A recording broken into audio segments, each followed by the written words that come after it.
नमस्कार।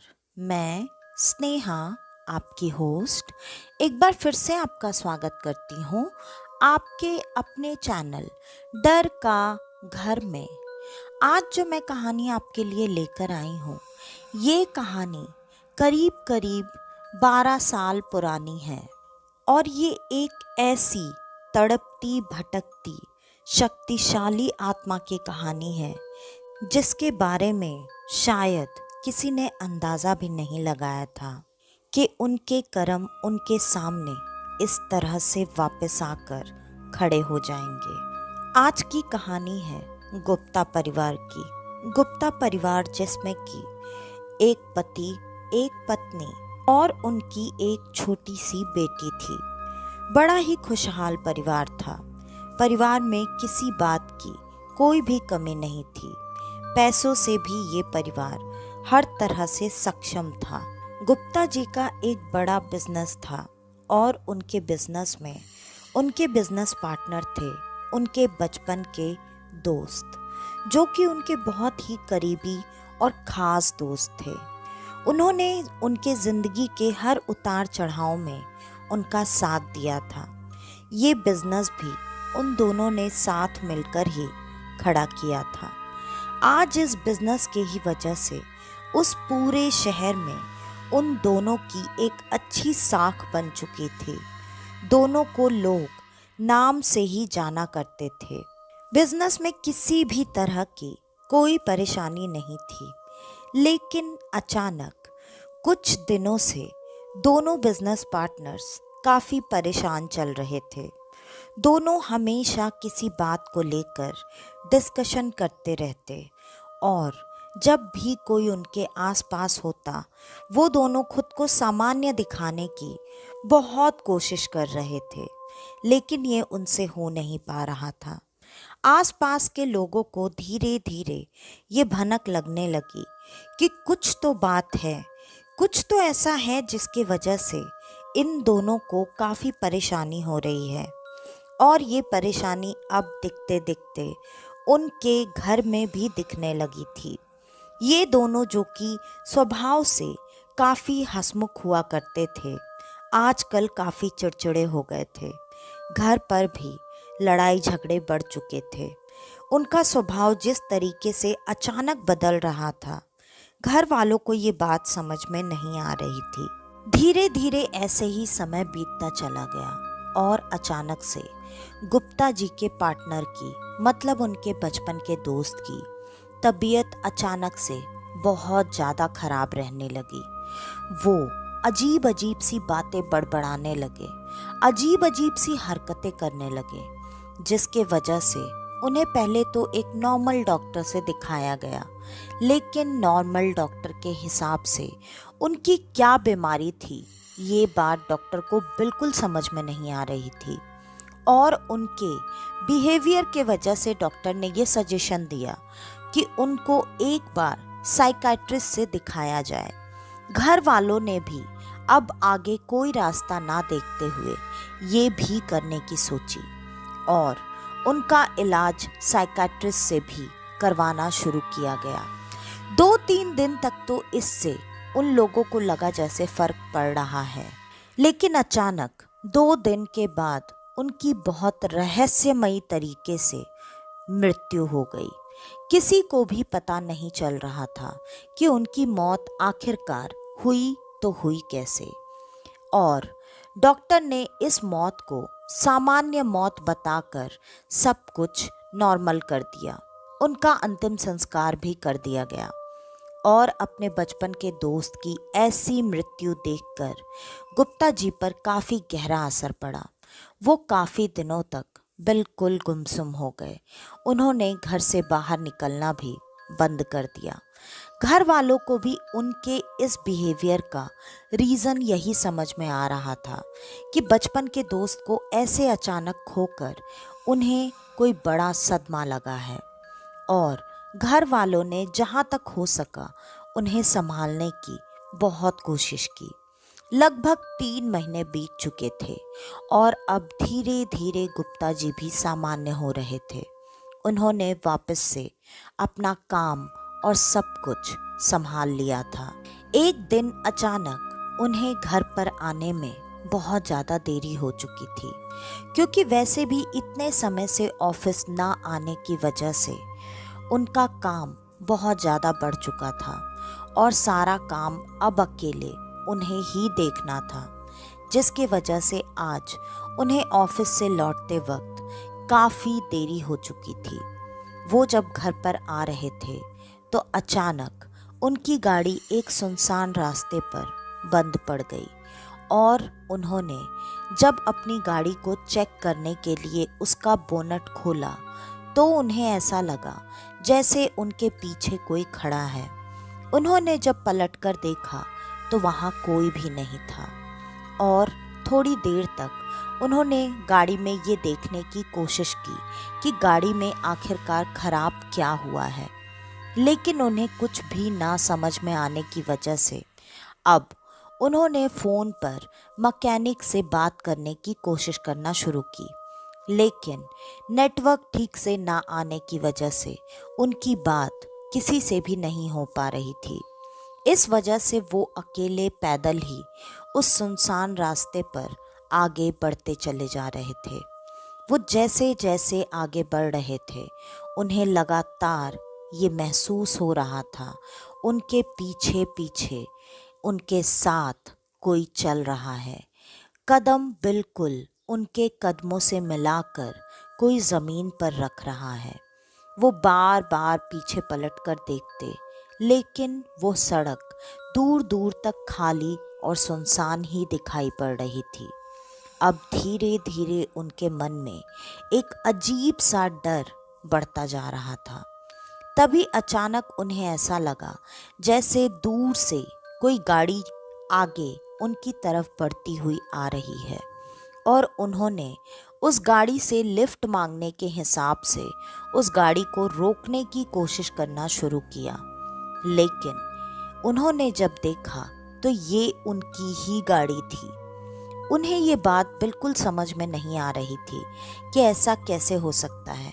उनकी गाड़ी तो बंद पड़ चुकी थी, लेकिन जब उनकी नज़र अपनी गाड़ी पर गई तो उन्होंने देखा उस गाड़ी में बैठा कोई भी नहीं था। ड्राइविंग सीट पूरी तरह से खाली थी। फिर ये गाड़ी अपने आप कैसे बढ़ रही थी और वो गाड़ी लगातार उनकी तरफ ही आगे बढ़ती चली आ रही थी, ऐसे जैसे अभी उनको कुचलकर आगे निकल जाएगी। ये सारा नज़ारा देखकर वो इतना ज़्यादा घबरा चुके थे कि वो उस सड़क पर चीखते चिल्लाते हुए आगे की तरफ बढ़ते जा रहे थे। तभी अचानक उन्हें लगा जैसे वो किसी से टकरा गए हों और जब उन्होंने पलटकर देखा तो सामने एक लड़की खड़ी थी। उस लड़की को देखकर वो ज़ोर ज़ोर से चीखने लगे और बार बार एक ही बात दोहराने लगे, नहीं, ऐसा नहीं हो सकता, तुम वापस नहीं आ सकती। और ये कहते कहते वो वहीं उसी सड़क पर गिरकर बेहोश हो चुके थे। सुबह जब उनकी आँख खुली तो वो अपने कमरे में अपने बिस्तर पर थे। उन्हें समझ में नहीं आ रहा था कि ये सब पिछली रात जो हुआ था ये क्या था और वो अपने घर पर कैसे आ गए थे। उन्होंने तुरंत अपनी पत्नी से सवाल किया। पत्नी ने बताया, बहुत देर से मैं आपका फ़ोन ट्राई कर रही थी, लेकिन फ़ोन लग नहीं रहा था, तो मुझे पता था आप किस रास्ते से आते जाते हैं। मैं आपको लेने के लिए जब उस रास्ते पर आगे बढ़ी तो मैंने देखा आप सड़क पर बेहोश पड़े हुए हैं। तब मैं आपको घर पर उठाकर लेकर आई। और ये बात सुनते ही उन्होंने गाड़ी का खुद ब खुद चलना और जैसे ही वो ये बताने को हुए कि वो किसी लड़की से टकराए थे, वो बोलते बोलते अचानक चुप हो चुके थे। उन्होंने इस बारे में कोई भी बात अपनी पत्नी के आगे नहीं की। पत्नी ने भी जब ये बात सुनी कि गाड़ी अपने आप उनकी तरफ आगे बढ़ती चली आ रही थी, पत्नी को ये लगा जैसे वो डर के वजह से शायद ये चीज़ें महसूस कर रहे होंगे, क्योंकि वैसे भी वो रास्ता काफ़ी सुनसान और रात में काफ़ी डरावना लगता है। पत्नी ने अपने पति को समझाने की बहुत कोशिश की, लेकिन वो कुछ भी सुनने समझने को तैयार नहीं थे। इस वजह से डॉक्टर ने उन्हें आराम करने की सलाह दी और दवाइयाँ इंजेक्शन देकर डॉक्टर वहाँ से जा चुके थे। और अगले दिन से वो फिर से काम पर ना जाने का तय कर चुके थे। उनके मन में एक अजीब सा डर बैठ चुका था। कैसा डर, वो ये बात किसी को बता भी नहीं पा रहे थे। और रह रह कर वो अजीब तरह से कमरे में बैठे बैठे चीखते चिल्लाते और बार बार किसी को वहाँ से जाने के लिए कहते। उनकी ऐसी हालत देखकर घर वालों को कुछ भी समझ में नहीं आ रहा था कि उनके साथ ये आखिरकार हो क्या रहा है। इसी बीच इनकी ऐसी हालत के बारे में सुनने के बाद उनके बचपन के दोस्त की पत्नी उनके घर पर उनका हाल चाल जानने के लिए आई। और उन्होंने जब उनकी वैसी हालत देखी तब उन्होंने उनकी पत्नी को ये सारी बातें बताईं। उन्होंने कहा, मेरे पति की हालत भी मरने से पहले ऐसी ही हो गई थी। मुझे तो बहुत डर लग रहा है, मुझे कुछ समझ में नहीं आ रहा है। मैंने भी डॉक्टर से इलाज करवाया, साइकाइट्रिक ट्रीटमेंट कराया। मुझे जब ये लग रहा था कि सब कुछ ठीक हो गया, तब अचानक ही उनकी मौत हो गई। और मौत भी ऐसे हुई कि पोस्टमार्टम रिपोर्ट में कुछ निकला ही नहीं कि उनकी मौत हुई तो हुई कैसे। मुझे ना पता नहीं, कुछ ठीक नहीं लग रहा है। और आप पता नहीं मेरी इन बातों को मानोगे या नहीं मानोगे, मुझे तो ऐसा लग रहा है जैसे इन दोनों पर या तो किसी की बुरी नज़र लग गई है या फिर कोई काला साया इन दोनों के पीछे लग गया है। इस पर गुप्ता जी की पत्नी ने कहा, नहीं नहीं, आप कैसी बातें कर रही हैं, ऐसा कैसे हो सकता है, आज के ज़माने में ये चीज़ें थोड़ी होती हैं। लेकिन बचपन के दोस्त की पत्नी ने समझाते हुए ये कहा, आज के ज़माने में भी सब कुछ होता है, आप माने या ना माने, वरना आप ही बताइए, पहले उनके दोस्त की मौत हुई और आज वो भी खुद इसी हालत में जूझ रहे हैं। क्यों? अगर आप सच में अपने पति को नहीं खोना चाहती हैं, मुझे तो समय रहते कोई बताने और समझाने वाला नहीं था, इसलिए मेरे साथ इतना बड़ा हादसा हो गया। मैं आपको बता रही हूँ, आपको सतर्क भी कर रही हूँ।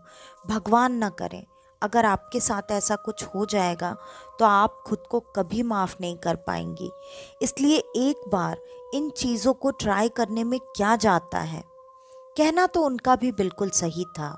ये बात गुप्ता जी के पत्नी के दिमाग में चलने लगी और उन्होंने थोड़ी ही देर में उनसे पूछा, अच्छा, मुझे तो इन सब चीज़ों के बारे में कोई जानकारी नहीं है, आपके जानने में ऐसा कोई है जिनसे हम ये बातें पूछ सकें? इस पर तुरंत उन्होंने बताया, हाँ, हमारे जानने में एक गुरुजी हैं जो कि ज़्यादातर हमेशा बाहर पूजा पाठ के लिए ही रहते हैं।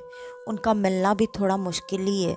हाँ, लेकिन ये है कि उनके शिष्य भी काफ़ी कुछ जानते हैं, तो अगर गुरुजी नहीं भी मिलेंगे तो भी उनके शिष्य हमारी मदद कर सकते हैं। ये बात सुनते ही गुप्ता जी की पत्नी ने तुरंत कहा, ठीक है, तो फिर हम देरी क्यों करें, चलिए हम आज ही चलते हैं उनके पास। इस पर वो दोनों एक साथ वहाँ गुरु जी के आश्रम में पहुँच चुकी थीं और वहाँ पर पहुँचते ही जैसा कि उनका अंदाज़ा पहले से था, गुरु जी वहाँ पर उपस्थित नहीं थे, लेकिन उनके शिष्य भी इनको अच्छी तरह से जानते थे।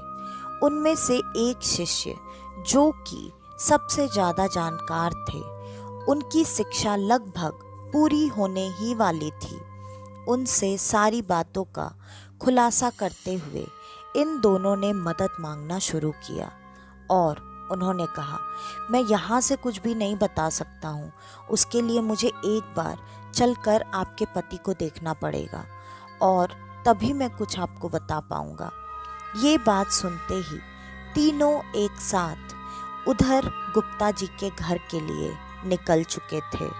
जब वो तीनों वहाँ गुप्ता जी के घर पर पहुँचे तो उनकी बेटी घर के बाहर ही खेल रही थी और गुप्ता जी अपने कमरे में खिड़की पर चुपचाप खड़े होकर पता नहीं खिड़की के बाहर क्या देखने की कोशिश कर रहे थे। और गुरुजी के शिष्य ने कमरे के अंदर प्रवेश किया। उन्होंने कमरे के अंदर प्रवेश करके गुप्ता जी को 3-4 बार आवाज लगाई, लेकिन उन्होंने किसी भी बात का कोई भी जवाब नहीं दिया। और शिष्य ने तुरंत ही अपने जानने मुताबिक मंत्र और नजर उतारने की क्रिया करना शुरू कर दिया। थोड़ी ही देर में गुप्ता जी पलटे और पलटकर जोर जोर से ठहाके मारकर हंसने लगे।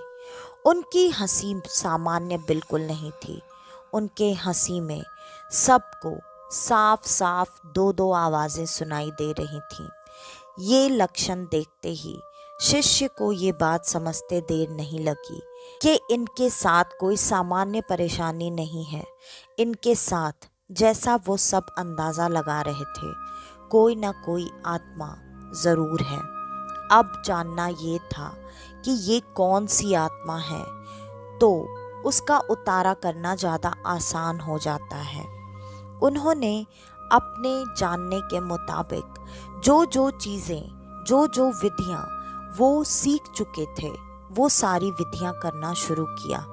लेकिन जैसे जैसे वो विधि करते जा रहे थे, वैसे वैसे गुप्ता जी का रूप अब बहुत भयानक तरीके से सबके सामने आ रहा था। और ये सारी चीज़ें देखकर कहीं ना कहीं गुप्ता जी की पत्नी और उनकी सहेली दोनों बहुत ज़्यादा डर चुके थे। वो दोनों किसी भी विधि में विघ्न ना डाल दें, इसके वजह से उन गुरु जी के शिष्य ने उन दोनों को कमरे से बाहर रहने को कहा। और वो अपने मुताबिक सारी विधियां लगातार करते जा रहे थे। लेकिन उस आत्मा पर काबू पाना इनके लिए काफ़ी मुश्किल हो रहा था। थोड़ी ही देर में वो कमरे के बाहर आए और उन्होंने कहा, ये आत्मा ज़रूरत से ज़्यादा शक्तिशाली है। इस आत्मा को मैं किसी भी हालत में अपने वश में नहीं कर सकता। हाँ, मैंने कोशिश बहुत की, लेकिन मुझे सिर्फ इतना ही समझ में आया कि ये जितनी ज़्यादा शक्तिशाली आत्मा है, ये शायद कोई ऐसी आत्मा है जो कि अपना बदला लेने के लिए आई है। ये बात सुनते ही गुप्ता जी की पत्नी और उनकी सहेली दोनों एक दूसरे की तरफ देखने लगी। दोनों में से किसी को भी ये बात बिल्कुल नहीं समझ में आ रही थी कि बदला, किस बात का बदला? हमारे पतियों से कौन बदला लेना चाहेगा? और यही सवाल थोड़ी ही देर में गुरु जी के शिष्य ने भी पूछा। कोई ऐसा दुश्मन है आप दोनों के पति का, जो कि आप दोनों के पति से जलता हो, जिसकी किसी प्रकार से मृत्यु हो गई हो?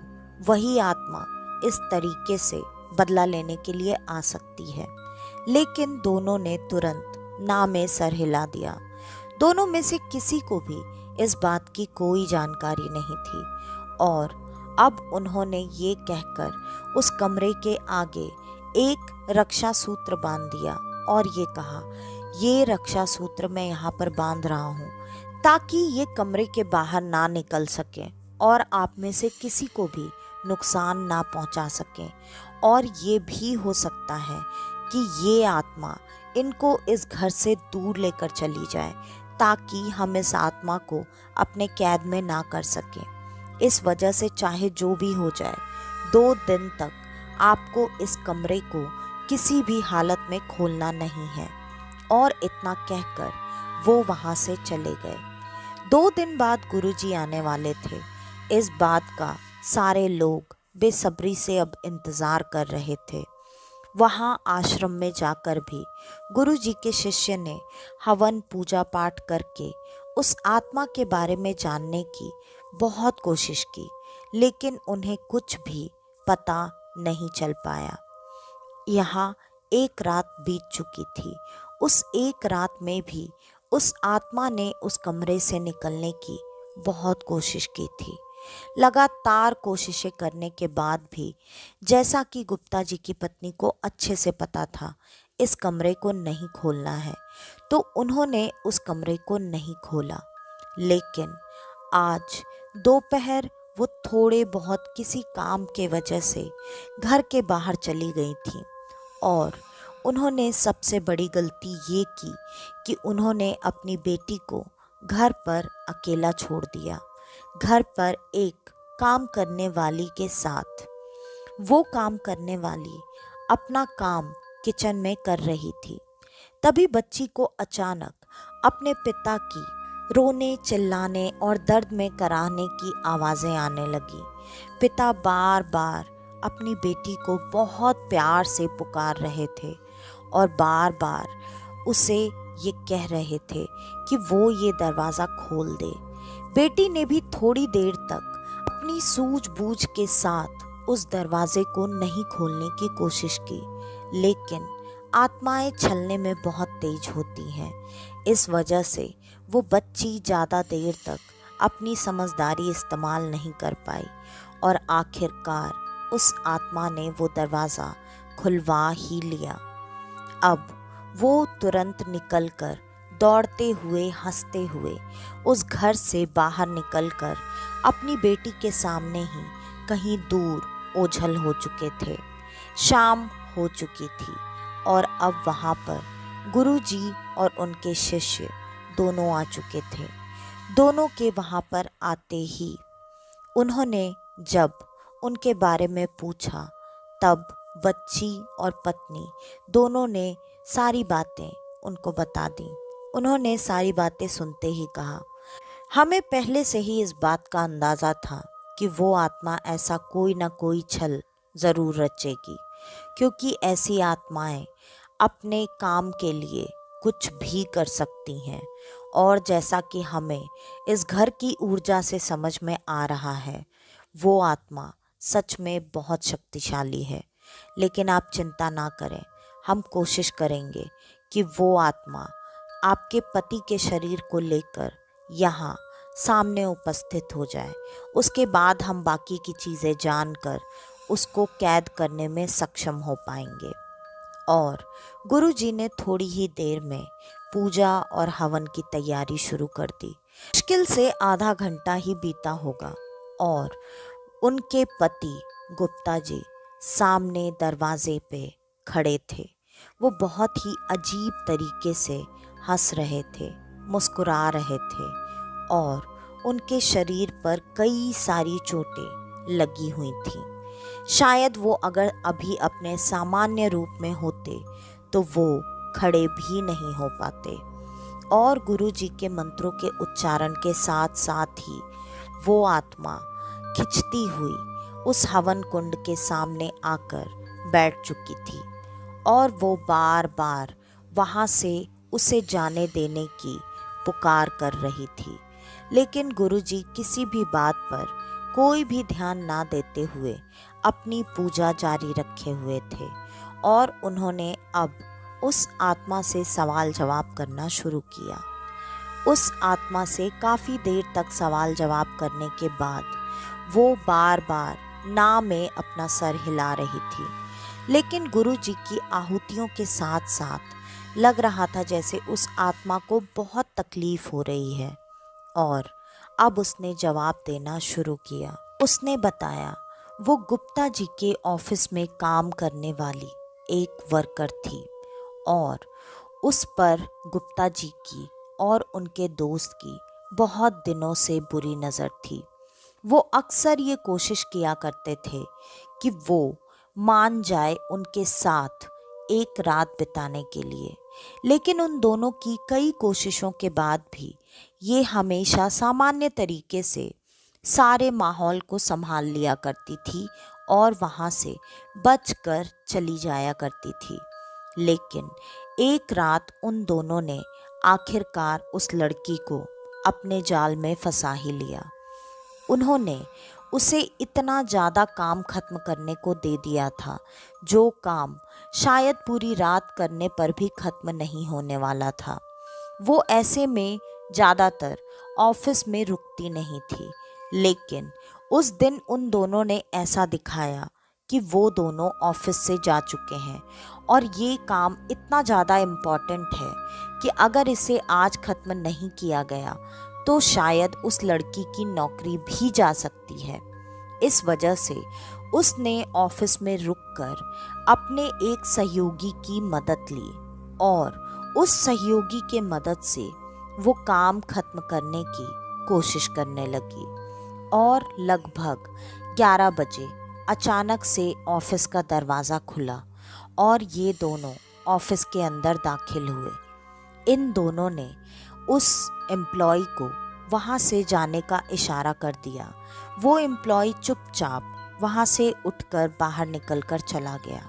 उसके बाद इन दोनों ने मिलकर उस लड़की के साथ कुकर्म किए और इसमें उस लड़की की जान जा चुकी थी।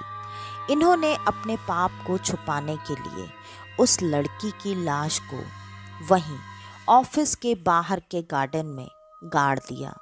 इसमें उनकी मदद उस कर्मचारी ने भी की थी। इस वजह से सबसे पहले उसकी मौत हो चुकी है और उसके बाद गुप्ता जी के दोस्त की मृत्यु हुई और अब बारी इसकी है। मैं किसी भी हालत में इसे छोड़कर नहीं जाने वाली, तू चाहे जो भी कर ले। और वो आत्मा धीरे धीरे गुप्ता जी के शरीर को अलग अलग अंग से अलग अलग तरीके से सबके सामने मोड़ रही थी, उन्हें तकलीफ दे रही थी। उनके शरीर की शायद ही कोई हड्डी बची होगी जो कि टूटी ना हो। पंडित जी ने भी जब ये सारी बातें सुनी तब उन्होंने अपने हवन में आहुतियाँ डालना बंद कर दी थीं, क्योंकि कहीं ना कहीं ये उस लड़की के साथ बहुत गलत किया गया था और अगर वो लड़की अपना बदला ले रही थी तो वो गलत नहीं कर रही थी। इधर गुप्ता जी की पत्नी चिल्ला चिल्ला कर पंडित जी से मदद मांग रही थी और पंडित जी सामने बैठे हुए सारा दृश्य देख रहे थे।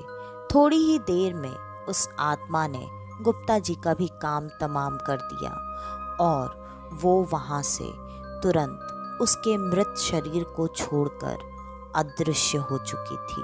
उसके बाद किसी को भी, ना तो गुप्ता जी की पत्नी को और ना ही उनकी सहेली को, कभी इस तरह की किसी भी परेशानी का सामना करना पड़ा। तो आज की ये कहानी यहीं पर ख़त्म होती है। अगर आपको हमारी ये कहानियाँ पसंद आती हैं तो ज़्यादा से ज़्यादा हमारी इन कहानियों को शेयर करें।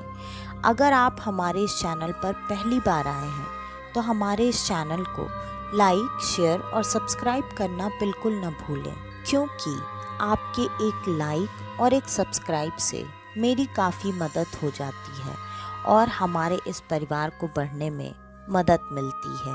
वैसे भी आज मैं जहाँ भी हूँ आप सबके प्यार और सपोर्ट के वजह से ही हूँ। तो आप सबके इतने सारे प्यार और सपोर्ट के लिए दिल से मेरा धन्यवाद।